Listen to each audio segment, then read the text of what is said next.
Rashid camera لے لو جی سر recording آن کرو. بسم اللہ الرحمن الرحیم. ایک تو میں آپ سے گزارش کرنا چاہتا ہوں، لوگوں کو ایجوکیٹ کرنے کی ضرورت ہوتی ہے.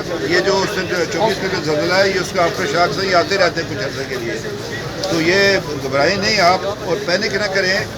اس میں یہ ہے کہ ہم گزر چکے 2005 میں، تو 6.1 کے بھی آفٹر شاکس ہیں، 6.2 کے بھی ہے. اللہ نے بڑی مہربانی کی ہے، کرم کیا. ایک تو میں اہل میرپور سے کہتا ہوں، سب لوگوں سے کہتا ہوں، جن کے آپ کو نقصان یہ زلزلہ نہیں آیا، اللہ کے نام پر صدقات دیجیے، اس لیے کہ سب سے بڑی طاقت ہوا. اور اللہ میاں سے یہ دعا کرے کہ یا اللہ ہم پر وہ بوجھ نہ ڈال جو ہم اٹھا نہ سکیں. تو اس لیے اللہ میاں سے جو ہے نا ہمیں اپنا سر سجود ہو کر اللہ تعالیٰ سے مدد مانگنی چاہیے.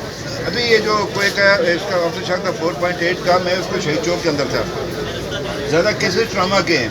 ابھی میں اندر آیا 2 ہیں جن کے فریکچر ہوئے ہیں ٹانگ کے، اور وہی ان سے میں نے کل بھی کہا تھا بھی ہم لاؤڈ اسپیکر بھی لے رہے ہیں، وہ چھوٹے چھوٹے ہینڈ مائک، کہ ان سے کہیں گے کہ عمارتوں کے اس طرح کے قریب نہ کھڑے. ابھی میں وہاں گیا ہوا تھا، نکے وغیرہ گیا ہوا تھا. ادھر اتنا بڑا نقصان ہے جس کا شاید آدمی اندازہ نہ کر سکے. میرپور میں ایک تو بلڈنگ کوڈ بنانا پڑے گا. میں سب حضرات سے گزارش کرتا ہوں، یہ 2 منزل کے اوپر سے مکان نہ بنائیے. مٹی آپ کی گھر میں یہ سائز کا وزن برداشت نہیں کر سکتا. تو بہت ساری باتیں کرنی ہے انشاءاللہ. سر اتنی بڑی آفت کے بعد کیا آزاد کشمیر کی حکومت کو ہوش ہے کہ کیا کرنا ہے اور کیا نہیں؟ ہوش ہے.